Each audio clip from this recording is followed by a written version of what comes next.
Assalamualaikum, everyone. Let's see. Um,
Just welcome, thinking, welcome to Mind and Money Matters live show. We are representing the Ministry of Trade and Commerce and Master the Science of Business, and we are excited to bring to you episode number 6.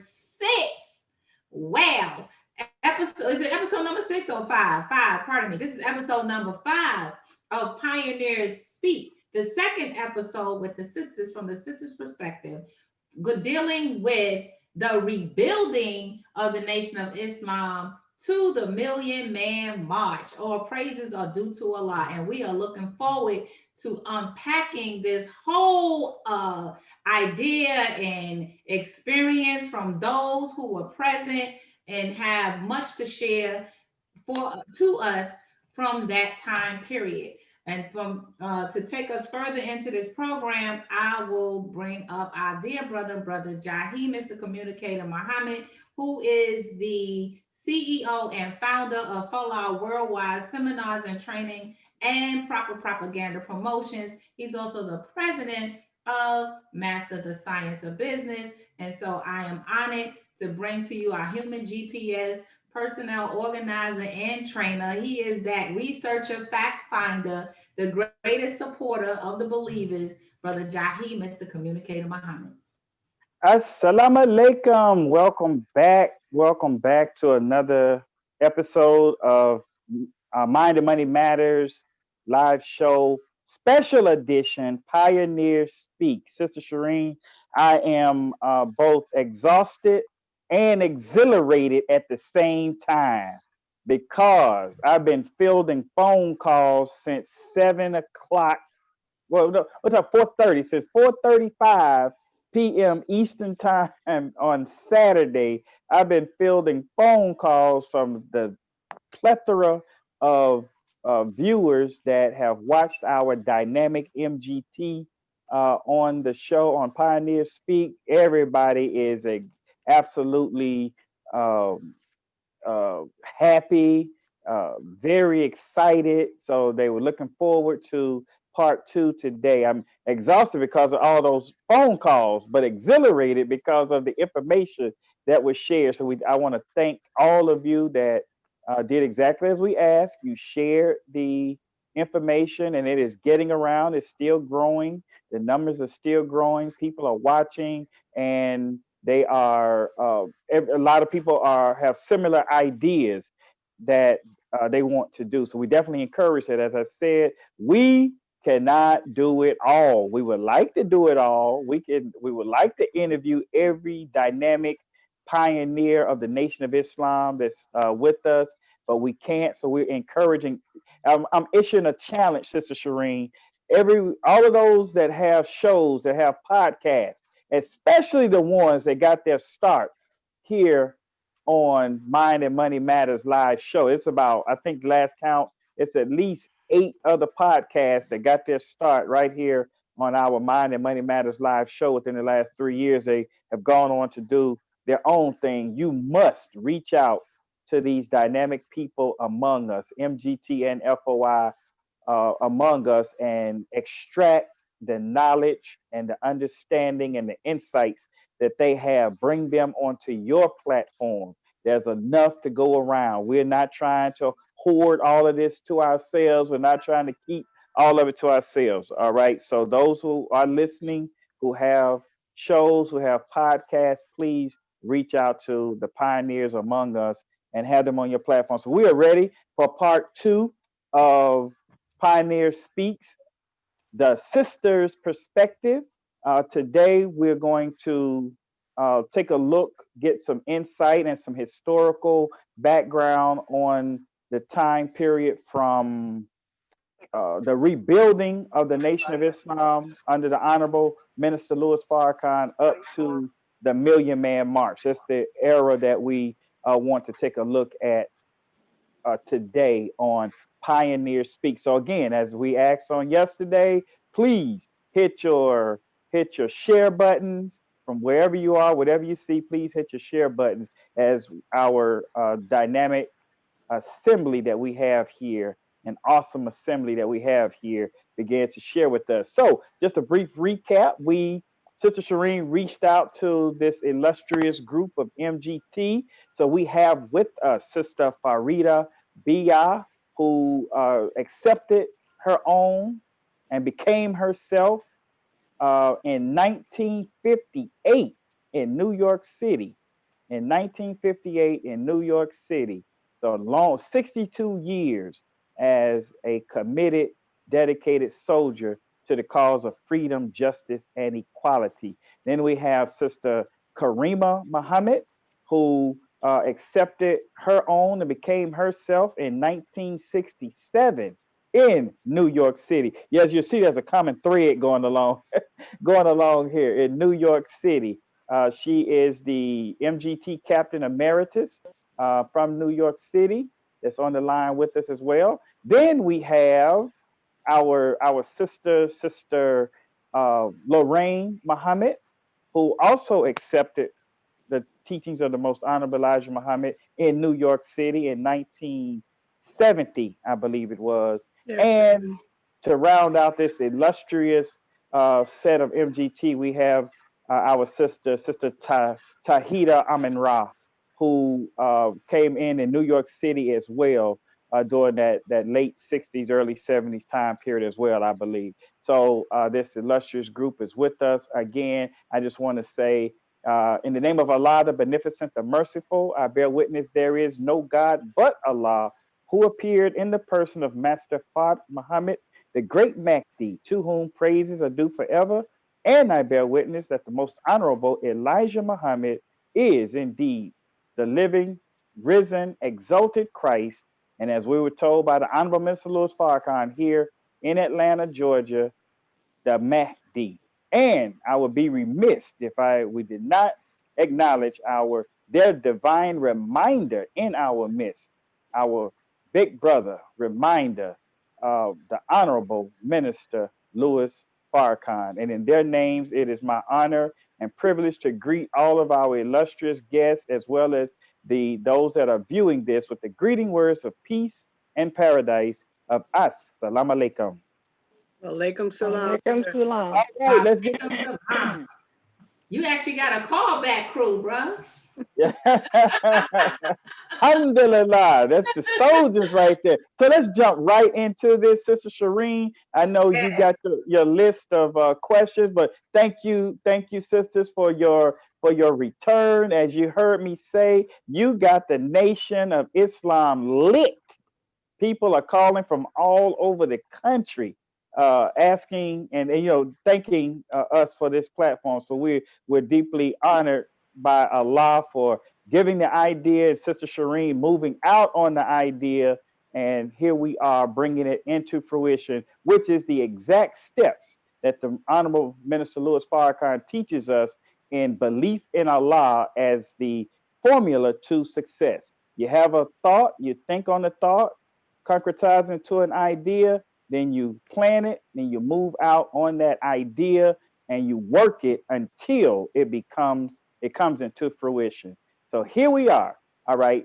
It's on you, Sister Shireen. Plan in a program, Brother Jahi. That's right. Go ahead. It says you have to have a method, a plan, and a program to concretize the vision. All praises to Allah.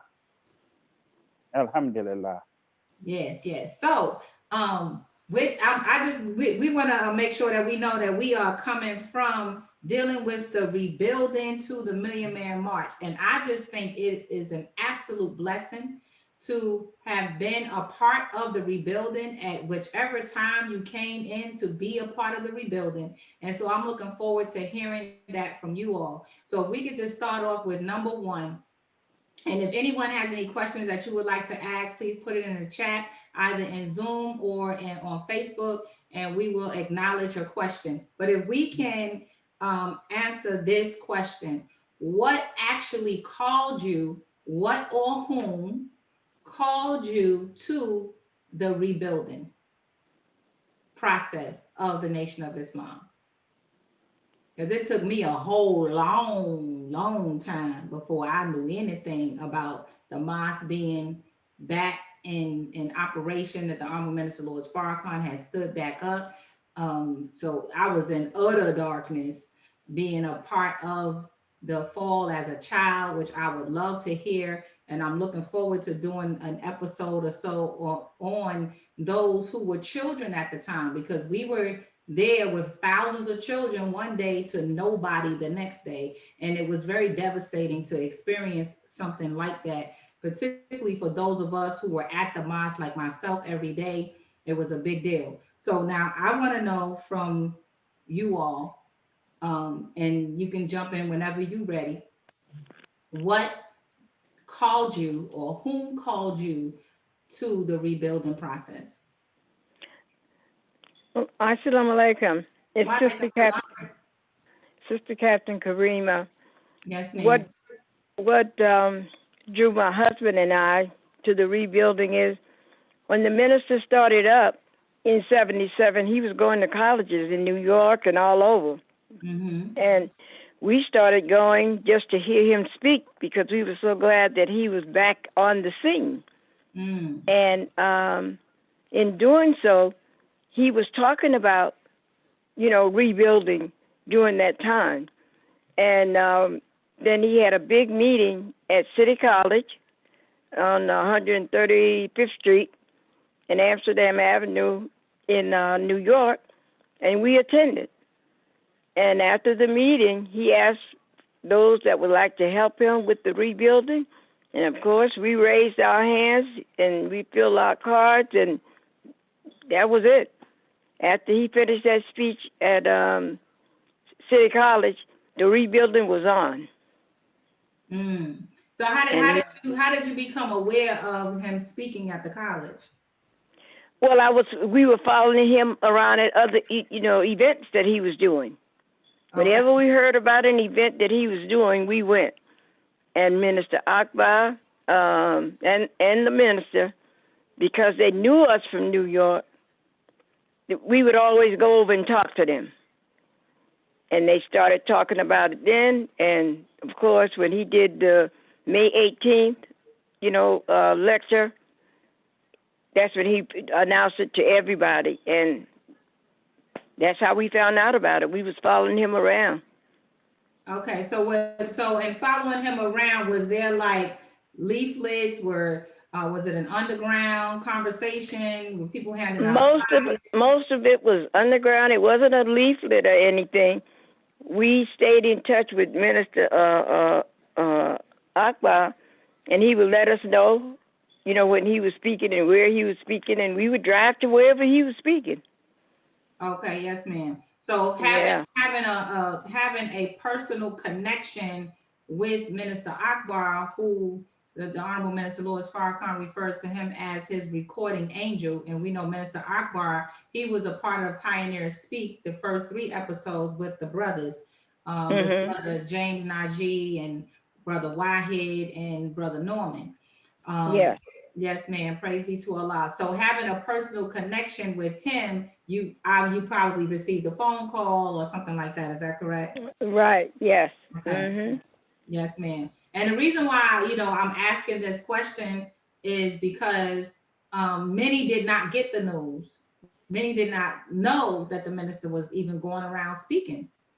And so it took a minute for that, or I say a minute, but it took a while for Yeah, it took a while information to get because down to the body. yes, it was, you know, you had to, well, I would say you needed to have known that he was, if he spoke one place and you went, they would tell you, you know, whoever was there that you knew would say, well, he's speaking again at such and such and such a place. And it just kept going like that. Mm-hmm. Yep. Yes, ma'am. Praise be to Allah. Sister Lorraine, how did you find out about the rebuilding? Well, assalamu alaikum, everybody. Well, I was living in New York. I was in Harlem, and my sister was in Delaware. May Allah be pleased with her, Sister Brenda. And she was telling me that the minister was on the radio, and that they were rebuilding the nation, and he would be speaking sometime soon in New York. And I was like, "Are you serious?" And so yeah, so she would put the phone. Back in the day, you put the phone to the radio, and then you could hear, you know, what he was saying. And so I said, "Oh, okay, all praises due to Allah." But right now, I'm not ready, to be honest. I wasn't ready to come back. I just wanted to sit back and, you know, just observe. And so there was a brother on 125th Street in Harlem.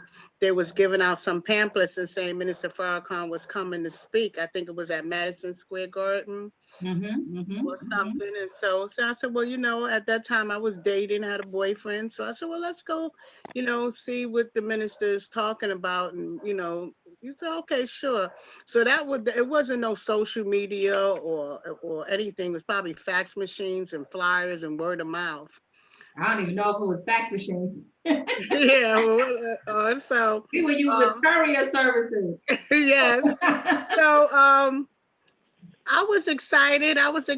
And knowing that the young man I was with at the time, he was excited, and he was like, well, come on, let's go. Let's drive up there and we'll go hear the minister. And it was so beautiful because I got to see everybody like back in uniform, and everybody was looking good. And I was like, wow, look at this. It looked so beautiful. It was like a dream come true. You know, I always held on to everything. I always had Message to the Black Man, How to Eat to Live book. So it wasn't like I had fell off the tree, you know. I was still around, and my sister in Delaware was encouraging me. She was like, "Listen, you got to come back. You got to come back and hear the minister." And they got a sister. Her name is Sister Ava Muhammad. You got to listen to her on the radio. So I started listening and, you know, easing my way, kind of. But I was in New York at the time, easing my way. But really, what really brought me back is when I moved down here to Delaware, Wilmington, and they had a small study group. So me and at the time my fiance, we were attending the mosque here in Wilmington. We had relocated here in Delaware. Was my big step, and the brothers and sisters would greet us, and you know, then I found out in order to get back to come back in, you had to get a Form 4 letter. And you had to find out somebody that knew you. And Brother Anthony, Captain Anthony, I remember seeing him, so he knew me. Somebody to vouch for you, saying that you were in the nation at the time. So that was my process coming back, but I didn't jump back in. I'm gonna be honest. I waited a while. Look, I appreciate your honesty, and I appreciate you sharing. And I'd like to add that on 125th Street in the state office building, they started Minister Lenward started a study group there on the 12th floor. Wow. We met there for over a year.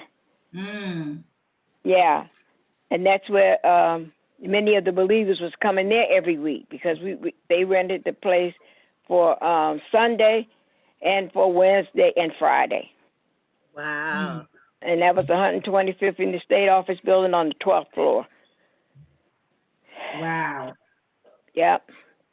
Yes, beautiful, beautiful. So, Sister Tauheedah, but I do want to make sure that I make the point, Sister Lorraine, that it's important to share that part of the story because many of us struggle with returning because of where we ended up going back to. Right. Right. And so then now it was like, ooh, how do I, get back? It's like, it's very difficult. So thank you for sharing that. And you're going to, inshallah, share more about how you actually, I call it peeling back the onion and get back to the truth of, Yes, you know, ma'am. like, okay, this is Yes, where I ma'am. belong. Okay, Sister Tauheedah, how did you get called into back into the rebuilding of the Nation of Islam? You're muted, beloved. And so while she's getting her sound, I have to make a correction from yesterday, because I had stated yesterday that she was the youngest of the group. Not including me now. I'm the Okay, baby. okay. I'm the baby of this group, right? Okay. I was going on 11 in 1975 when the messenger departed and we were told he was dead. And I had been a student at MUI for 9 years. So for 9 straight years of my life was going to MUI and seeing all my classmates to never seeing many of them again. It's only like maybe 2 or 3 that I see today. Okay, so it was a quite devastating period. But anyways, I thank Allah for the opportunity and the blessing to be back. But I wanted to make the statement that Sister Tauheedah is not the baby. So this Sister Lorraine is the youngest outside of me. Don't include me, Sister Lorraine, and then Sister Tauheedah and Sister Captain Emeritus. All praises are due to Allah. So and Sister Fareedah, I'm gonna see if she get back on yet. I don't see her. I have to make sure I get her on. Okay, Sister Tauheedah. At the time, I was a student at Baruch College, and the whole City University system was connected. So we helped to bring the minister to City College, and then the Student Association at Baruch College, we brought him down to Baruch College at that time. I wish I would have known. I would just have to have the picture from it. And that's how I got back. So for the next, you can send them to me, and then we'll make sure we share them with a presentation for these shows. But go ahead. Okay, so that's how I got back on being a student, and the minister was traveling around to the different colleges. And also, like Sister Captain Karriemah said, at the Harlem State Office Building, we actually started to have an MDT. We were so glad to hear about the minister coming back. We didn't care. We was going to have MDT classes, anything we can to bring us back to some normalcy. Because during that time, well, I was always ready to come back. I mean, we might have been maybe going to the movies, doing things like that we never were able to do since we came in so young, 16, 17 years old. So we're just like a whole new world, because our whole world existed around the Muslim community. We didn't eat out different places. We didn't go to a whole lot of other people's homes and this and that. We were a community within ourselves. So when the minister stood back up, I was really ready for it, because when the nation fell, I think I cried every day for a year, because being so young and having that as your whole entire life, it was like, okay, now what do I do now? But that's when I came back, or got back involved, and then I was in connection with Sister Captain Karriemah, and that's how things got started. But she was very influential in New York, getting things back going again. Okay. Pray, hold on. Yeah. I'm just listening to this from yesterday. I'm just listening to it. Okay, hold on, because I'm on right now. This is Sister Fareedah. We walking her through the steps to get her on. All praises due to Allah, because I know she has an abundance to share. So, Sister Tauheedah, what I wanted to get to, and maybe I missed it being bifurcated, speaking with Sister Fareedah, but you said that you and a group of you were getting the minister speaking engagements at universities, right? We were all a part of City University. So when so you were part of the students there. Right, we were influential in getting him to speak at City College, and then we were actually students at Baruch College, which is also part of the City University, and we got him to come there, the student union. So that was the first introduction for me coming back, by having him, at the City University campuses. Okay, excellent. And so with that, as you now know, the minister has stood back up, he's teaching. What was the thing that said, I have got to join on with the life-giving teachings of the most honorable Elijah Muhammad and follow behind the honorable Minister Louis Farrakhan? What was that thing or that day, if you can recall, that brought you there? Okay, me? Okay, well, like I said, when you know the truth, you know when you hear the truth and you know where you belong. We knew that we followed Wallace D. Muhammad as long as we possibly could. And something just didn't feel right there. And when the minister came back and he started teaching the message teachers, that's just something that just radiated in your spirit. And it was something like you knew this is where I belong or this is where I should be. And Yeah. you saw a whole downturn in the Black community when the nation fell. So we saw that our people really needed to be reintroduced to the Nation of Islam. So that's what it was, the whole rebuilding, not only of the former members in the nation, but the people out in the street. They were longing for the nation again. Yes. Karriemah, you on? Yeah, I'm there. I'm here. Yeah, that's true. And believe it or not, my husband and I came to Baruch, but if you remember, it got shut down that night after they found out he was there, and it closed down before it was over because people were trying to stop him from speaking. Right. Yeah. We had a large, Baruch College had a large Jewish attention. So that was a problem there too. Mm-hmm. Mm-hmm. Yep. And then we would go to the armory. He spoke at the armory a few times. Right. When he started the rebuilding. And 125th Street, some of the brothers started doing flyers, and they would have it on the street, It was almost just like an underground movement to bring everything back, because there was a lot of people who didn't want to see the Nation of Islam come back. That's right. So it was kind of like I don't know if it was dangerous or it was just, a lot of people thought that was gone, the nation's gone, let's move on from there. So it was kind of a hectic time. And there was a lot of tension in New York, around the Nation of Islam at that time.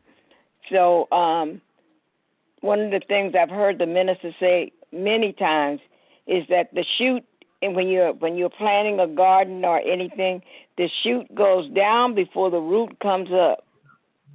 So he was very, cautious about where he was speaking, when, and all of that, because he didn't want it to be derailed before it got started. So he was doing a lot of the lectures, very quietly at that time, because he wanted to establish the nation rebuilding before, they would shut it down. And so he was able to go to the different colleges, and mostly Black colleges, and speak. And from there, he would go to other cities with Black colleges. I mean, he went all over. And he was establishing the nation back to its roots, but he didn't want it to be shut down before he got it where he knew it needed to be. So it wasn't a whole lot of, announcements going around, because he wasn't, didn't have the roots in the ground yet before they would, someone would try to uproot him. Mm.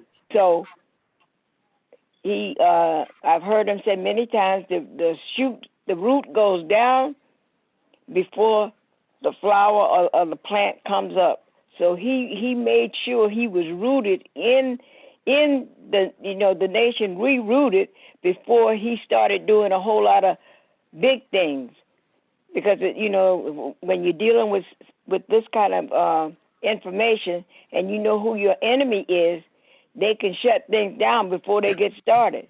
But he did the colleges and different gatherings, small, and then he grew larger after that, because he wanted to make sure when he started the rebuilding that it would be on a good footing. Mm.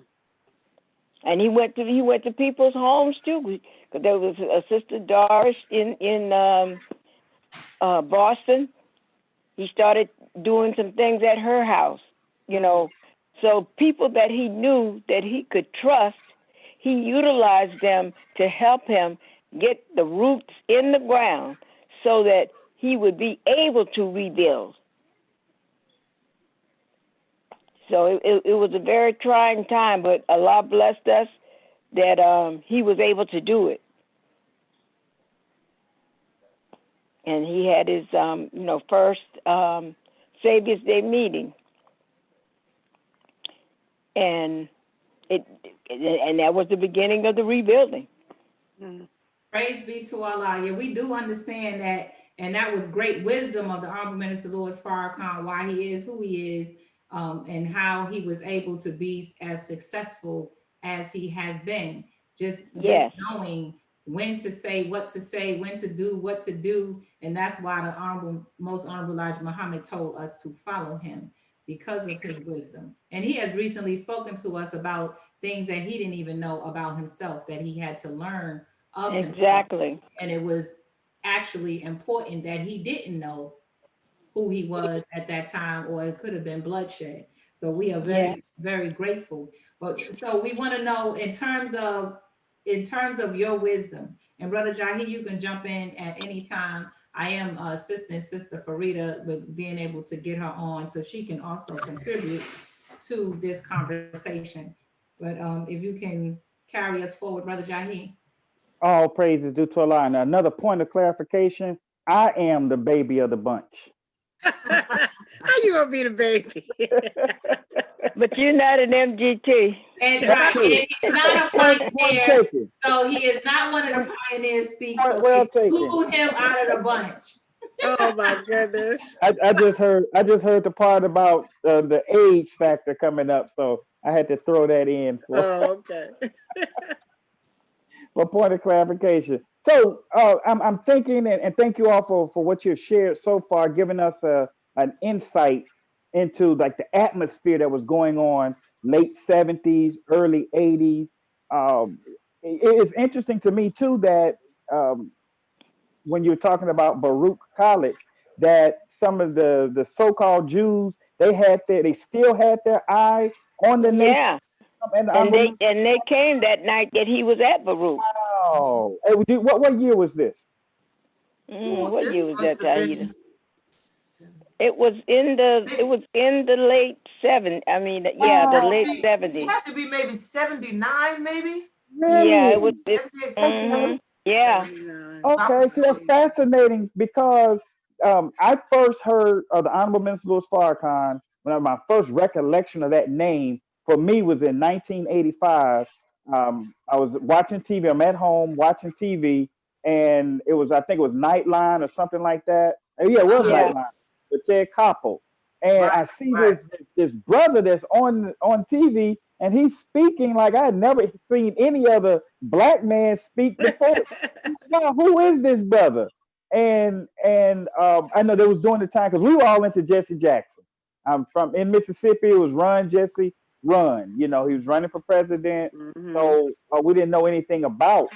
I didn't know anything about the Honorable Minister Louis Farrakhan at that time. But from that night forward, he was on my radar. So I'm thinking that at that point was when they started watching him. I'm sure it got more. Oh no, they were watching him before that. Yeah. Okay. Yeah. I think they were watching from the time the nation fell. Yes, ma'am. Just to track to see what people are doing, what the nation is doing, because they were too much right on top of everything. Okay. Interesting. So they never stopped tracking it. No. The Nation of Islam was so impactful in New York City. Yes. That I'm sure when the nation fell, they were watching and checking every single thing. Everything. Going on. Yes. Okay. Wow. So with that context, then here you're still young women that's a part of this rebuilding process. What were some of the things that stood out with each one of you during that early stage? You know, you saw it fall when the Honorable Elijah Muhammad departed. You saw it fall. Now that thing which you had so much love for, you see the one that was his national representative stand up and say, hey, I'm going to I'm going to rebuild the works of my father. What was going on in your mind when you heard that? Or what events stood out most for you, for each one of you during those time periods? Let's start with Well, you, I Sister. was ready. Oh, okay, I, Sister Karriemah. you know, Yes, ma'am. there was no place to go until Okay. he started to go around and start teaching. Yes, And ma'am. before that, like Sister said earlier, there was nothing to do on the weekends anymore. You know, when you miss your class, it was Wow. like, you were empty inside when you didn't have an MGT class to go to on Saturday or Tuesday, whichever time in the rebuilding it was.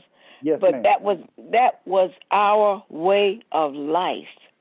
Mhm. And Wonderful. the crying and the wishing and the hoping, and in my prayers, I would, ask that Allah send the minister back.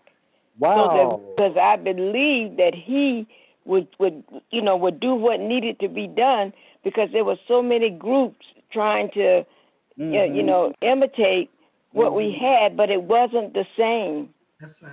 It wasn't the same. Minister Farrakhan was the one out of all of the ministers that he had in his ministry class. And he had some very powerful, Right. ministers during that time. He had over 200 ministers under his tutelage. But Right. out of all of the ministers that he had, the only one that came out of his class and to rebuild his work was the Honorable Minister Louis Farrakhan. Oh, praise is due to Allah. Yes. Sister Karriemah, I remember hearing Minister Jabril say years ago about that information he shared with Honorable Minister Louis Farrakhan, that the impetus for that was that there was some believers that had come to him during that time period, and they wanted him to, start a nation of Islam. And he told them, I'm not the one, but I know who is, and I will find him. And that's when he went on in search of the Honorable Minister Louis Farrakhan. So, wow. And look, and as you said, there was so many that had started up. And because the Honorable Minister Louis Farrakhan is the anointed one, he's the only one that's still standing, and that gets the attention. Even some of the other ones, when people are when they say Nation of Islam, the only people they think about is Honorable Minister Louis Farrakhan. They don't know these other folks. I've seen people get mad because these other groups, they've tried to usurp or get into places, but not letting the people know that they're not with the Honorable Minister Louis Farrakhan, and they get real upset. The people do when they find out that these people have not represented. Yeah, because whether the believers that that were in Islam under the messenger left and came back, when they come back, they know what to look for. So if they went to a place and it didn't have the same kind of vibes and the same kind of teachings that we were accustomed to, they didn't stay. Yes, ma'am. But for me, on coming back, I didn't go a place if they said that Farrakhan was not the one speaking. Okay. I didn't even waste my time, because I had been under the minister since I, came in the nation. Yes, ma'am. And I know that the only person could give me what I was looking for was Minister Farrakhan. Oh, praise is due to Allah. And so I waited for him. And when I found out that he was up and moving, that's where I started traveling. Wherever he was and we could get there, that's where we went. Beautiful. Yeah. Absolutely beautiful. Brother Jaheem, Sister Barbara comments in the chat that it was a very hard time, and I'm listening to what you all are sharing that there were many who were trying to stand up, and many were right. And so for you to know in your heart who was the one, what gave you that? Because we're entering into a dark hour now where we're going to be tried, I believe, with some of the same things that you all were tried with, or we all were tried with then.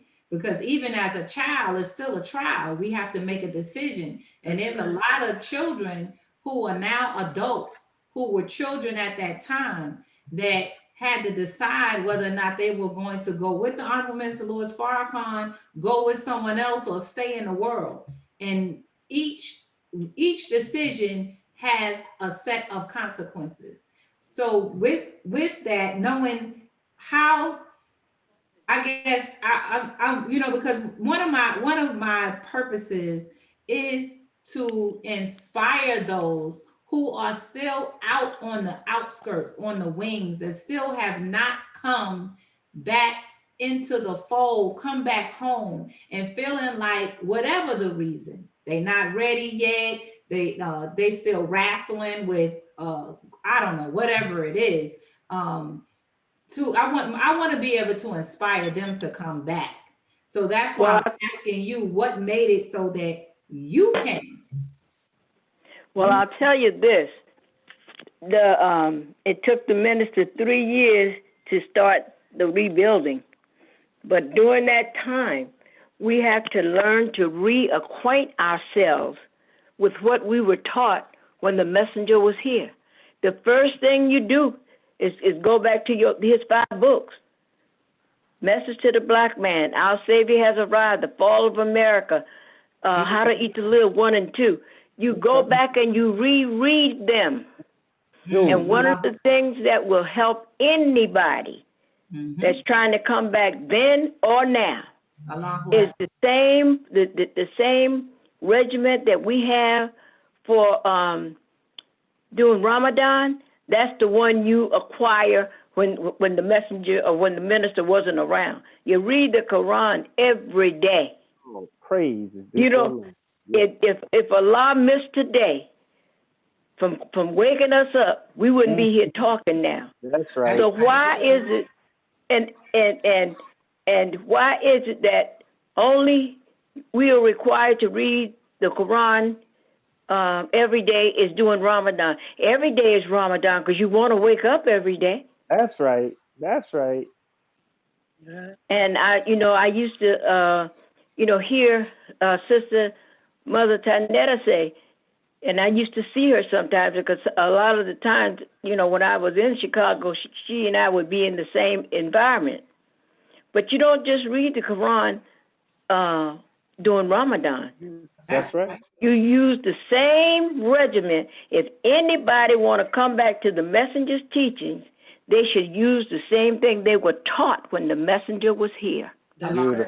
Beautiful. I bear witness to that. And that's what I think sustained you during those times. Reading, that's what sustained me. Reading, keeping up with the message teaching, being consistent in all of that.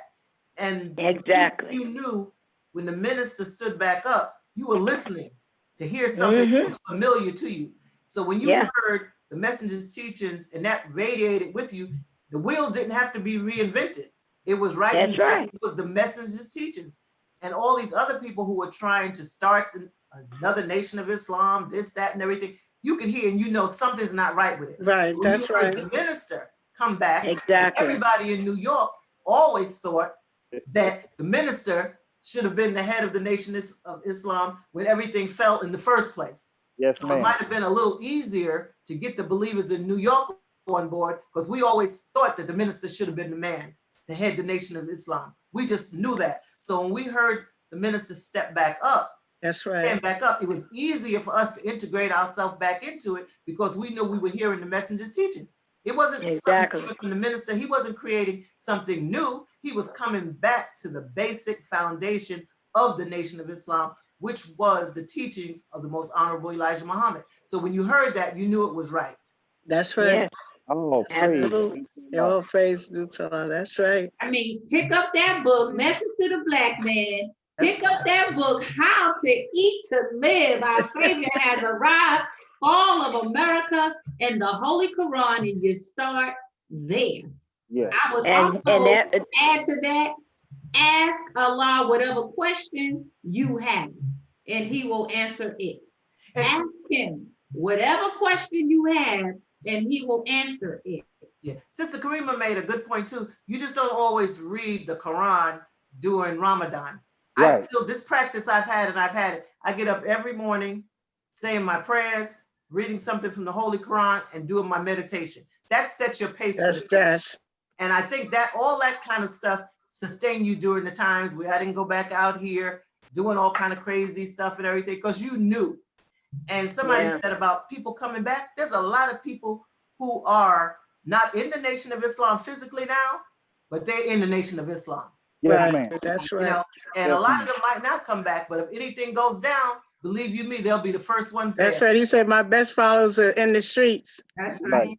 Oh, because as we see, whenever something happens, people look into what is Minister Farrakhan saying? What is Minister Farrakhan saying? So, and they're looking toward us as well. You know, I thank you all too for sharing an aspect that a lot of people may not realize, especially those of us that came along later on. But that's that grueling pace that the Honorable Minister Louis Farrakhan endured in the rebuilding, you know, going from school to school, every organization, every Black organization in America, the Honorable Minister Louis Farrakhan has spoken to. You know, That's you hear right. people saying, when I was in college, you know, I heard the minister came, or when I was a member of such and such group, the minister came and spoke. Yes. So he did Yes. put those seeds, and it was brothers and sisters like yourselves that were there aiding you. As Sister Karriemah said, she and her husband, Brother Abdullah, they were traveling wherever the minister was, and they could get there. And I've heard those stories so many times. Brothers Yeah. here in Atlanta was like, you know, if the minister was within 5 hours of Atlanta, they were there, no questions asked, and even going further. So those seeds were planted. He just didn't pop up one day. The That's seeds were right. planted. So people see the stature of the Honorable Minister Louis Farrakhan today and think he just woke up one day and was there. No, it was a grueling Rebuild. task and on the minister's lead. But the beautiful part, while we're talking to you all as pioneers, is because so many of you all were there as well. You know, doing the search procedures, you know, driving, whatever those other positions are that people don't see, you all were there as well. So with that, any other things, events stand And out with you all that you Yes. can talk about that Yes. really made an impact on you? yes, Yes. there's Oh, one prayer that Yeah. that was shared with me because I work with quite a few of the major captains under the messenger, Yes, and ma'am. one of them was Sister Captain Portia Pasha. Oh, She yes, was ma'am. over all of the vanguards, and she stayed with me for a time in New York City, That's right. and we would sit up and talk. And it's in the Quran as well. This 2 o'clock prayer. Wow. But what Yeah. she added to the 2 o'clock prayer is that the messenger taught her that if you get up and pray for that 2 o'clock prayer, and you don't have to do the prayer in a prayer form, she said that's the time you talk to Allah, Wow. like He was sitting there with you. Wow. And 2 o'clock. when you the 2 o'clock, it's the 2 o'clock prayer. I have to Man. look in my notes and see where in the Quran it is, but it's in there because I've read it. But she said the messenger taught her that when you pray that prayer, that whatever you ask Allah for, He said, ask for what you want or you need, and say that 2 o'clock prayer. And He said, I will answer you. Oh, praise is due to Allah. That Beautiful. I will answer you. And I have tried it over the years, Yes, and ma'am. just like she said, I'm Yeah. telling you, belief in Allah is the greatest force. Yes, ma'am. Thank you And for and sharing and, that. and Yes, 2 yeah, o'clock. and she said He actually comes down at that 2 o'clock prayer and said, is there anyone praying? I will answer you. Allahu Akbar. Allahu Now, Akbar. Sister Captain Karriemah, is that 2 o'clock to 4, or is it just 2? It's a special prayer at 2 o'clock. At 2 And Allah says and the messenger says Allah comes down. Allahu Akbar. He comes down and say, if there's anyone praying, I will answer you. Allahu Akbar. I do. He didn't say might. He said, I will answer you. Hmm. And we, you know, all of us go through trials, and I've gone through trials in my life. And since that Sister Captain Portia told me about that particular prayer, I utilized that a lot. Hmm. Yes, ma'am. Yes, Oh, sir. praise is due to Allah. That's a jewel right there, Yes. brothers and sisters. So I know we Yeah. all gonna be up at 2 o'clock this Yeah. morning.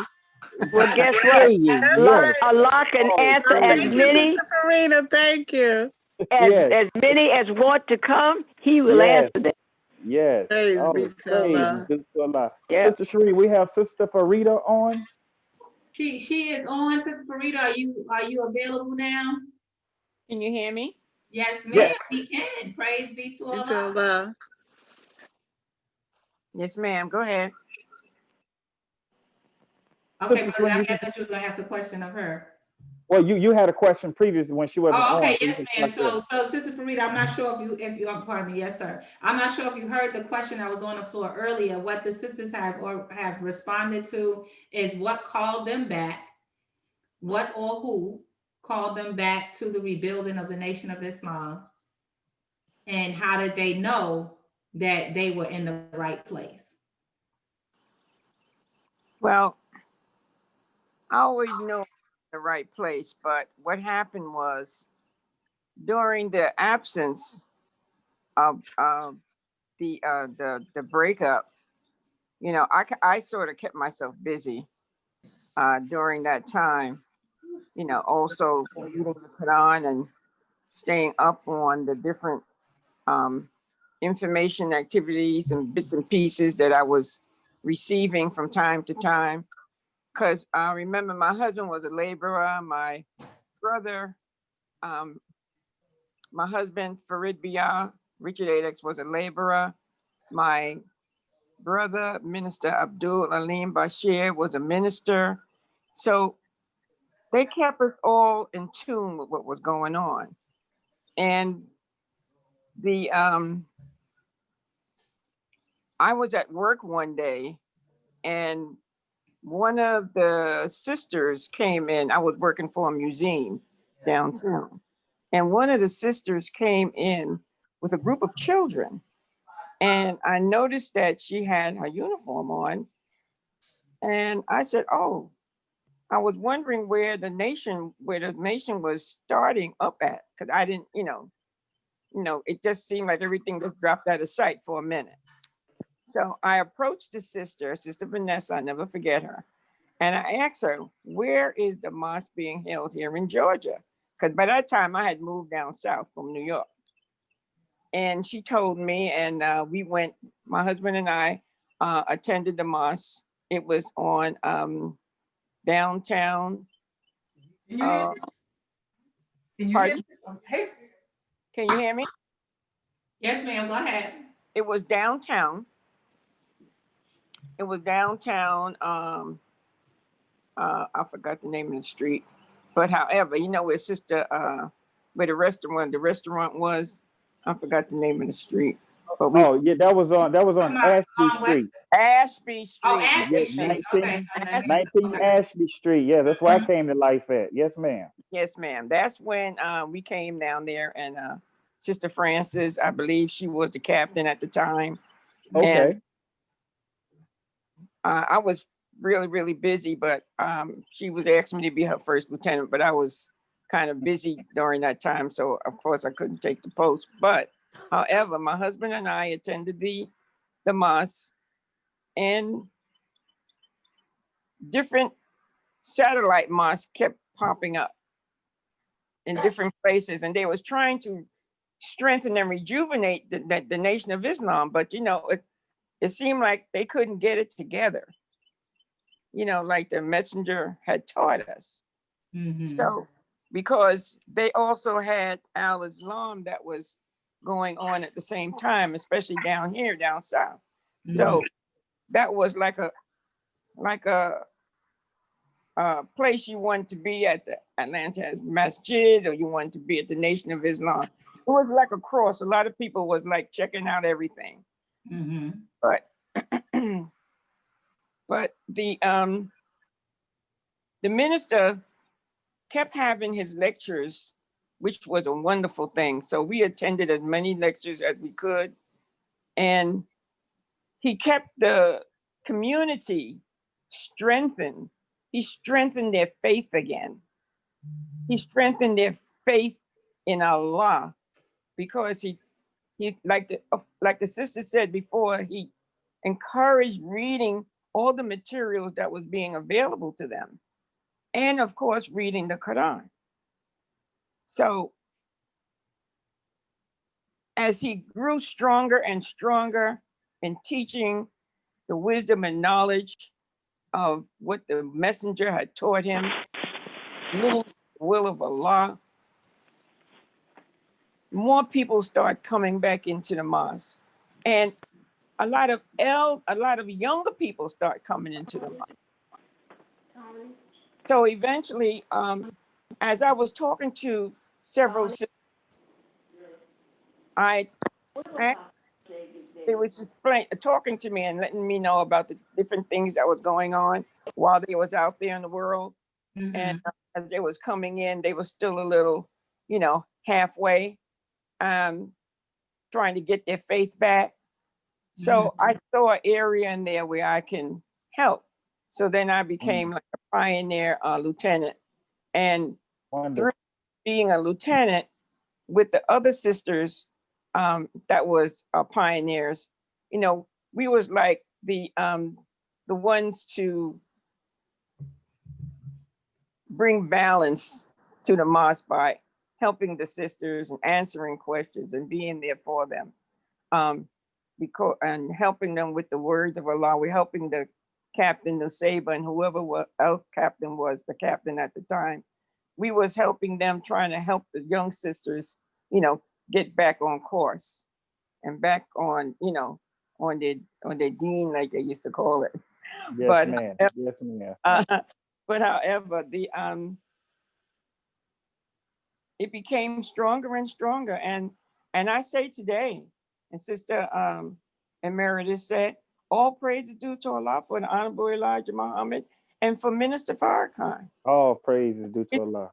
Yes, sir. Through his strength and his understanding and wisdom, he kept Islam strong. He helped sustain and build up the faith that the believers needed to submit to the will of God again. Because like Sister Shireen said, a lot of the believers just went out there and continued doing what they used to do before they came in.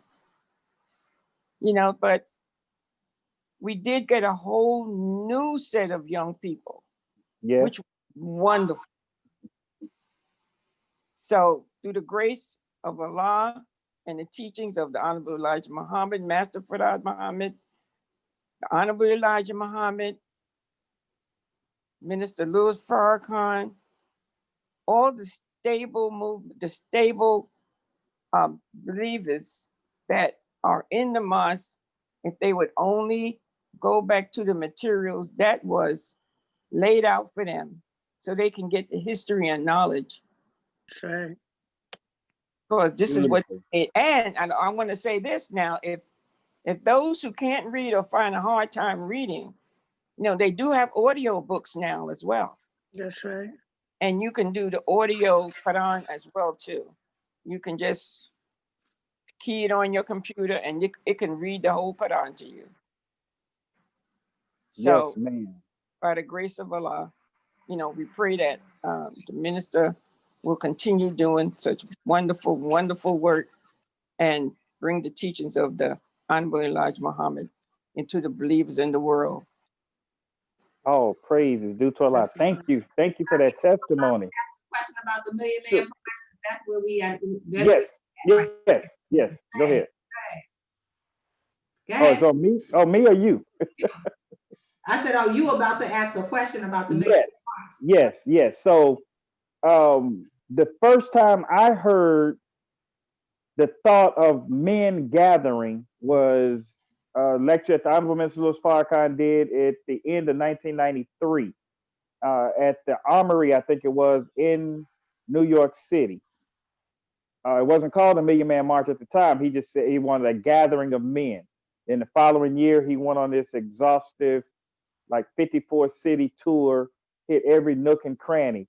Do each of you remember where you were when you first heard of the Million Man March, and what roles, if any, did you play, that you help out in making sure that the men in your life made it to the Million Man March? Well, I got a question because I knew I was down south here, and it was no question. All the men in my family went. Every last one of them. I have 5 sons, and all of them was there. My husband went.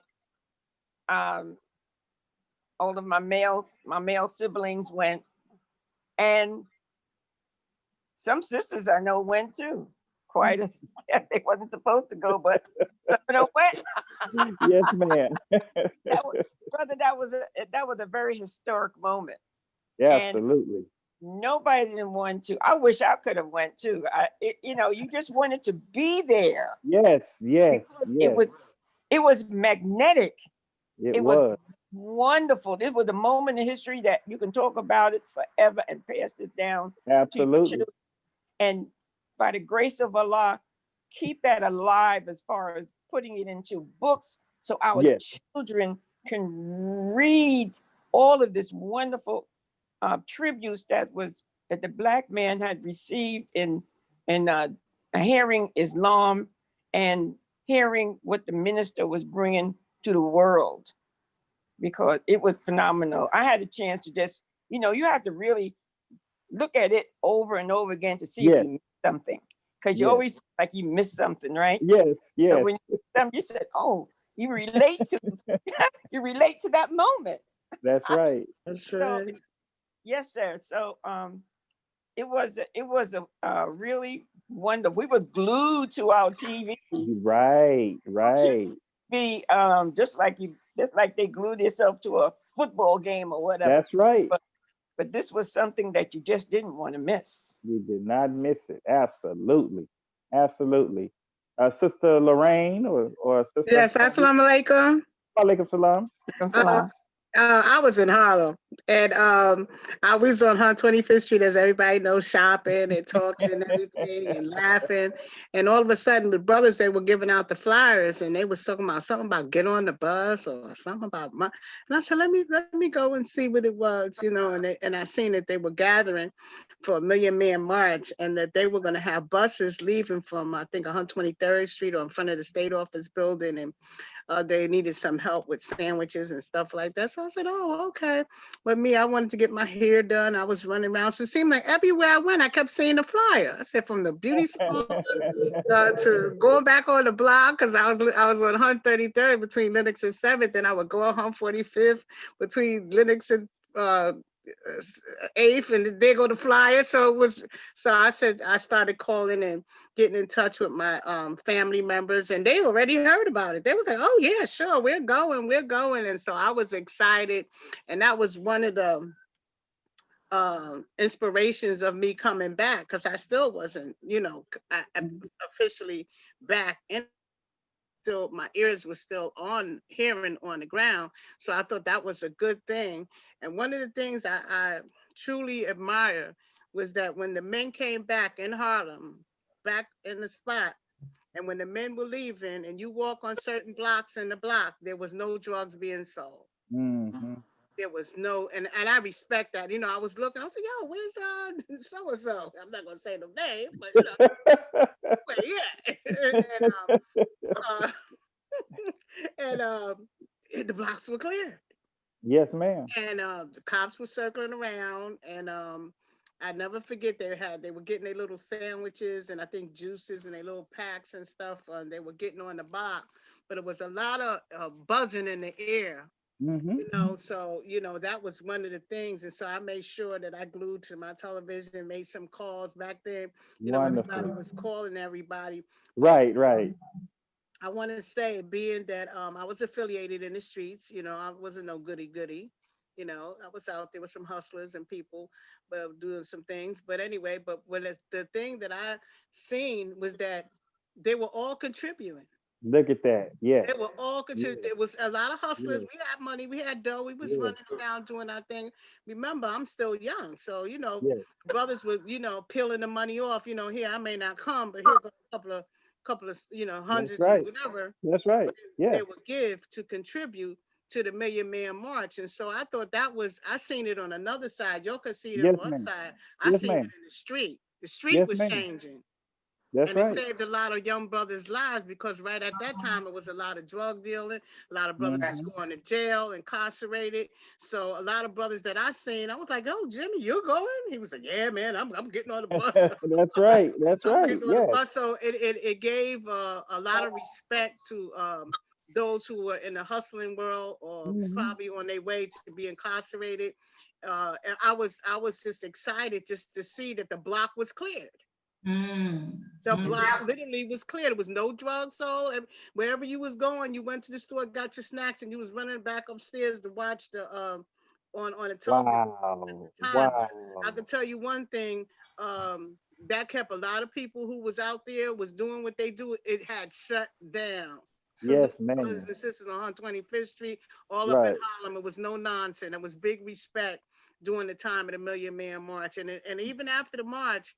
I noticed a lot of businesses and brothers changed, and they Mhm. changed their way. They started opening up barbershops, Yes. their girls money to open up beauty salons. So the Yes. whole shift changed for the betterment. And that's the way I seen it. I can't say I seen it from inside the nation because I wasn't in at that time. I was on the Beautiful. But outside. thank you for that insight. That's exactly what we need because some of the naysayers and the haters, or what did the Million Man March produce? No. Thank you for that story because what you talk about, it was happening in every city in Yes. America. Every city in America, everything was totally shut down. And Yes. because the minister struck the spirit of Yes. every person. Yes. I knew some people that they had no intentions of going initially.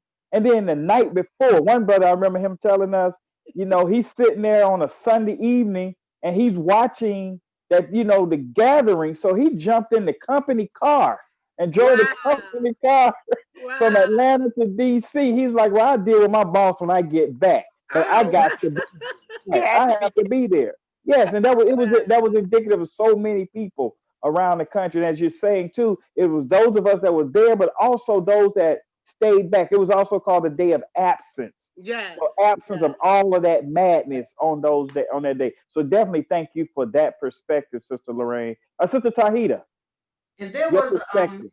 yes, I was down here in Atlanta for about 4 years at that time, having moved from New York.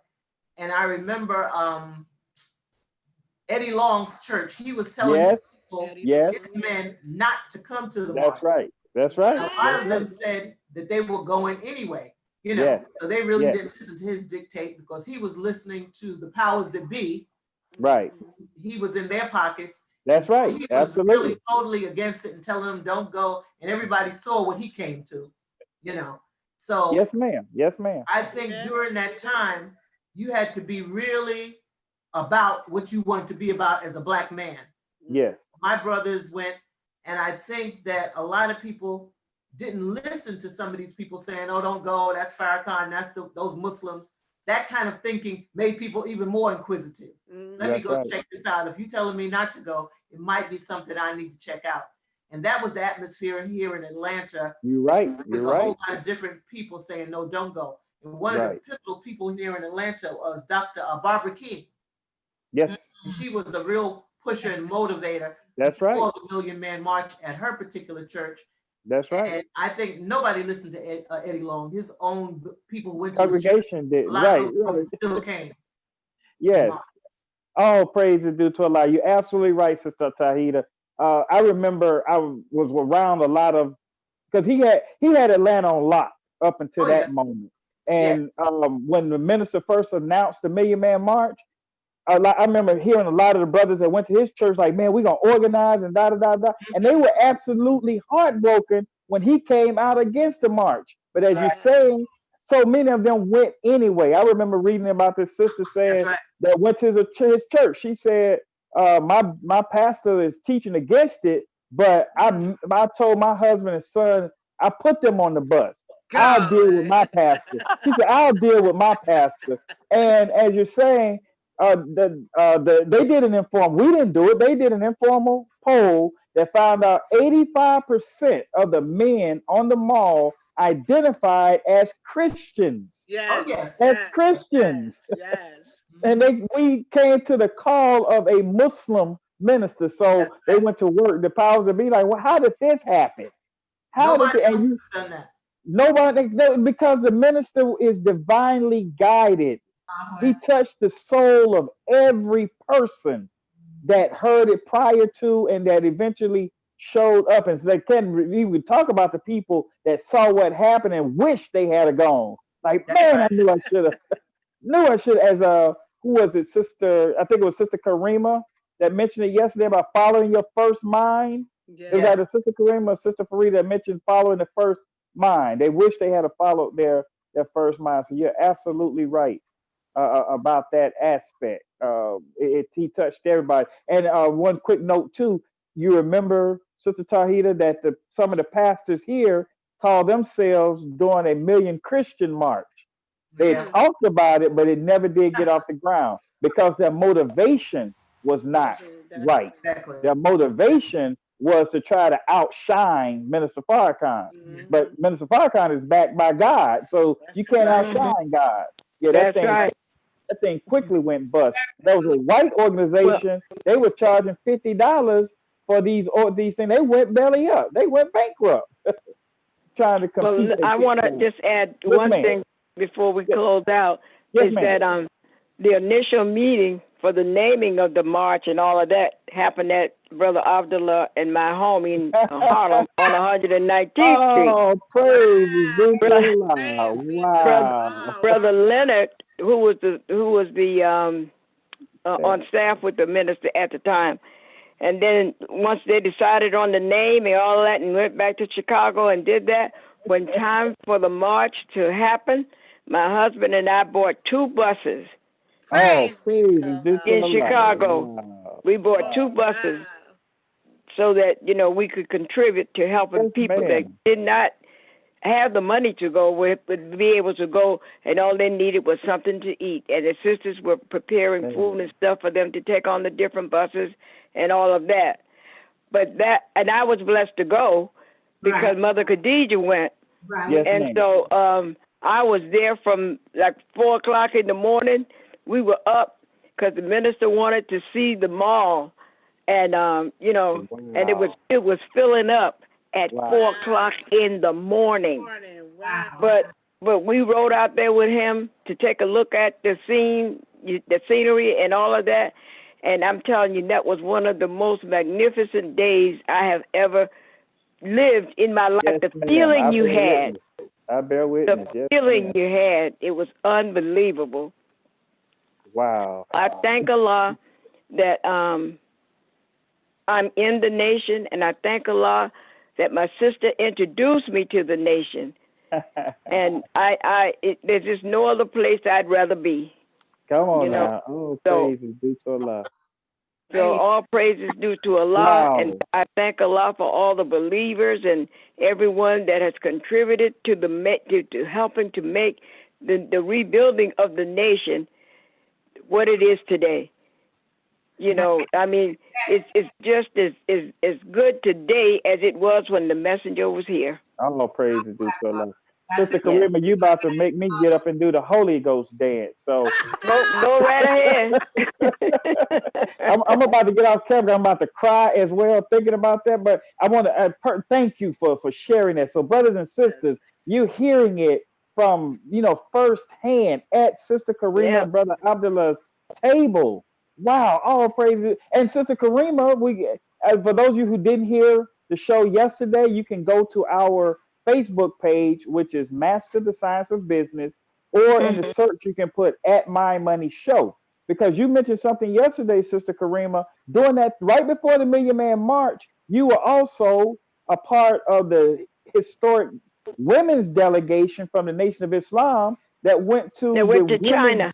They went to China. I remember that Yes. because there were some of our Black nationalist sisters who were speaking out against the Million Man March. However, they were in China at the women's thing, but you know, At that the didn't women's. stop anything.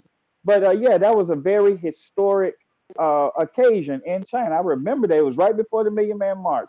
So, see, Sister Shireen, there's some questions you want to. I can't see that without my glasses, so you can go ahead. I'm gonna get off camera so I can cry. Yes, can you hear me? Okay, praise is due to Allah. So, you know, Sister Karriemah, you brought us right to where we want to pick up from tomorrow. And I mean, not tomorrow, next Saturday, right where we'll pick up, because it'll begin with the Million Man March and end with the present day, right? So, but Okay. so thank you so much for all that you shared, because I was waiting for that part to come out. So all praise. Yes, ma'am. The question, there is a question in Zoom. It's a beautiful question. And the question is, if given the opportunity to express words to the Honorable Minister Louis Farrakhan, what would you say? I think I would say thank you, thank you, thank you, thank you for having the vision, the insight, the strength to rebuild and restart the Nation of Islam under the messenger's teachings. And there's no way you could have done it if you weren't divinely guided. And I said, all praise is due to Allah for Minister Louis Farrakhan for restarting the nation, bringing it back to where it should have been, not adding anything, but under the teachings directly that we learned from the Most Honorable Elijah Muhammad. And I would say, thank you, thank you, thank you for your sacrifices, for what you've done in the rebuilding of the nation. Praise be. Well, I would say the prayer I told you all about a little while ago. I started using it myself, and one of the prayers was for the Honorable Minister Louis Farrakhan to to come back to us and start, I didn't say rebuild, but to start up the nation again. And Allah answered that prayer. Praise be to Allah. Anyone else? Sister Lorraine, Sister Fareedah? Yes, I would say I thank Allah for Master Farah Muhammad, the Honorable Elijah Muhammad, and Honorable Minister Farrakhan, because the way I looked at it, I said, I am so thankful that he saved my life. Because yes, ma'am. It was like, it was, to me personally, I thank you, Honorable Minister Louis Farrakhan. It was like a father that left home and he went shopping or he went somewhere, and you keep saying, where's Daddy? Where's Daddy? And the big brother, Minister Farrakhan, was like, I'm here to take care of you. Daddy went somewhere. So to me, it was closure, because it was a sad thing for me. I was young and I was just vibrant in the nation. And then the Honorable Minister Elijah Muhammad departed, and we would just, Daddy wasn't home. So it gave me some closure, even in relationships with individuals, with men in my life, because it was a form of me being abandoned. And now that I have closure, I'm able to get audited. I thank Allah for you, the Honorable Mr. Farrakhan, to bring in Dynetics, because I'm a better person today than I was, because those things had left a lot of us damaged, the Honorable Minister Louis Farrakhan.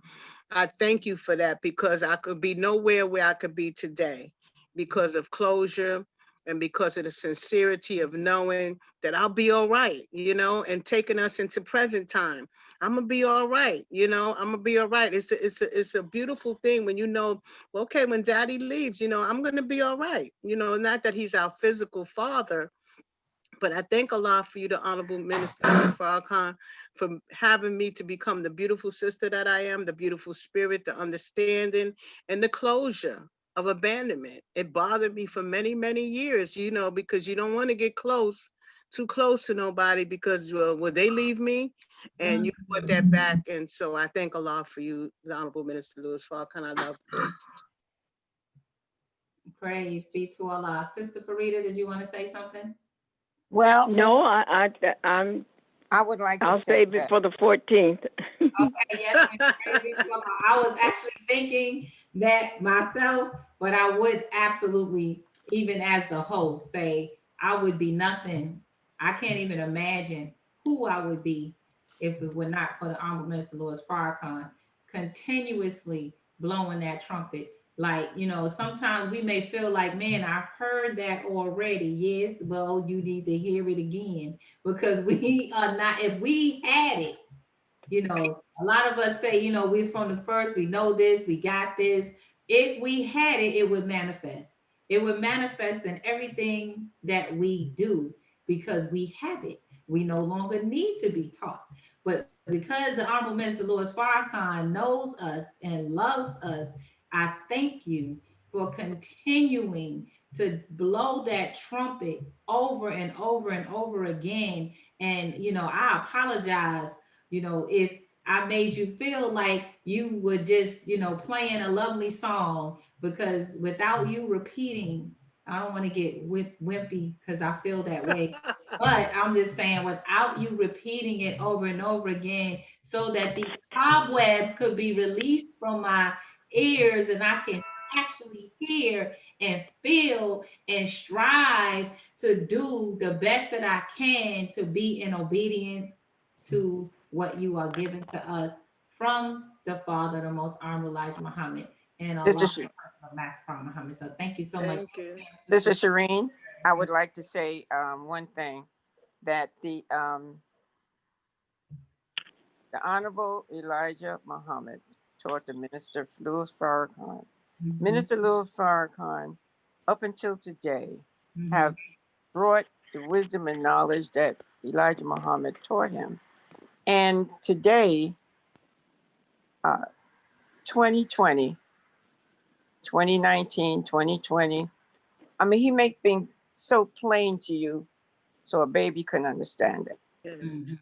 You have to listen to him. If you don't get it one time, go back and listen to it again. Mhm. But he breaks down what the Honorable Elijah Muhammad taught him. Mhm. And it helps the individual in their everyday walks of life. So I want to say to Minister Farrakhan, thank you for all your dedication and all your love of our people, and for bringing us and breaking down the wisdom and knowledge that Elijah Muhammad took to bring to our people. And may Allah continue to make you successful in all that you give us. Praise be to Allah. And Sister you Meredith. did ask me if I wanted to say anything, and it came to me after you asked me. We should keep that booklet the minister gave us, Our Righteousness Will Sustain Us. That's another one that you can read often. Mm. Yeah. That is the restrictive laws. Yeah. Laws is our success. Yes. Yes, absolutely, without question. So all of the material, the Honorable Minister Louis Farrakhan has absolutely answered all of our questions. And that's the thank you. Like, he has continuously thought about what else can he do? How else can he say it? How else can he parse what the Most Honorable Elijah Muhammad left him to teach us, and just constantly loving on us. Like, if it were not for that, we would be here. And so we're grateful for the opportunity to have a Pioneer Speaks, to be inspired, to be motivated, to bring to you civilization in a way that we may illustrate that, so that we can lift the spirits of the believers. Someone said, thank you, Sister Lorraine, for bringing up auditing. Without question, auditing is one of the things that we are able to use by the grace of Allah, to be able to get rid of all of those and pain that's holding us back, so that we can move forward. So all praises due to Allah. Thank you for bringing that up, Sister Lorraine. I'm looking so forward to the next episode. This is be the episode number 6 with the women of God coming from Pioneers Speaks on the Million Man March to present day. So tune in. That will be next Saturday. I'll let Brother Jahi take us out. Brother Jahi. All praise is due to Allah for another dynamic episode with such an esteemed group of people. So next week, you can tune right back here at Mind and Money Matters live show next Saturday for the third and final installment of Pioneer Speaks, the Sisters Perspective. That'll be part 3. And if you want to watch any of the replays of any of our shows, we've done well over 300 episodes of Mind and Money Matters live show, which is our business oriented podcast. You can just go to our Master the Science of Business Facebook page, as well as our YouTube channel, Master the Science of Business, and check out any of those previous broadcasts. And for the Pioneer Speaks, you can do the same on the Master the Science of Business Facebook. We'll put it in your search at Mind Money Show, the at symbol Mind Money Show. You definitely want to watch this broadcast again. You want to share it with everyone that you know, especially those who are striving in this work of freedom, justice, and equality, so we can get a better understanding and perspectives of what we're involved in and the sacrifices that so many have made so that we're able to stand on their shoulders and go further in this development of helping the Honorable Minister Louis Farrakhan get all of our people, as the Most Honorable Elijah Muhammad said that he would. So I'm so looking forward to next Saturday. And also for those of you who are interested, you can join us on Tuesday, every Tuesday at 7:00 p.m.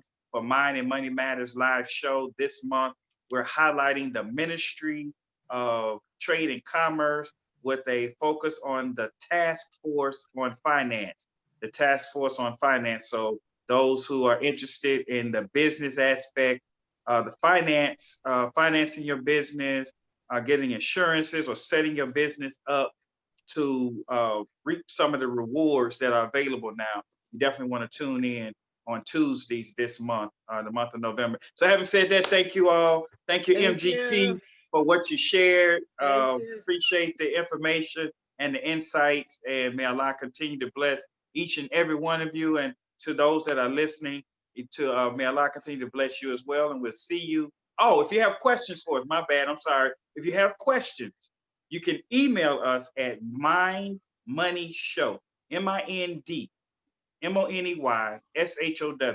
mindmoneyshow@gmail.com. Or you can call the office starting Monday morning, 8:00 a.m. to 5:00 p.m. You can call and leave us a message at 404-438-3156. 404-438-3156. And just be mindful, we're working with a very small staff. Myself, Sister Cherie, and Sister Sandy. So if we don't get back to you within, like 15 minutes, we're going to get back to you. So 404-438-3156. And as we said at the outset of the show, we greet you with the greeting words of peace and paradise of Assalamu alaikum. Wa alaikum salam. Sir.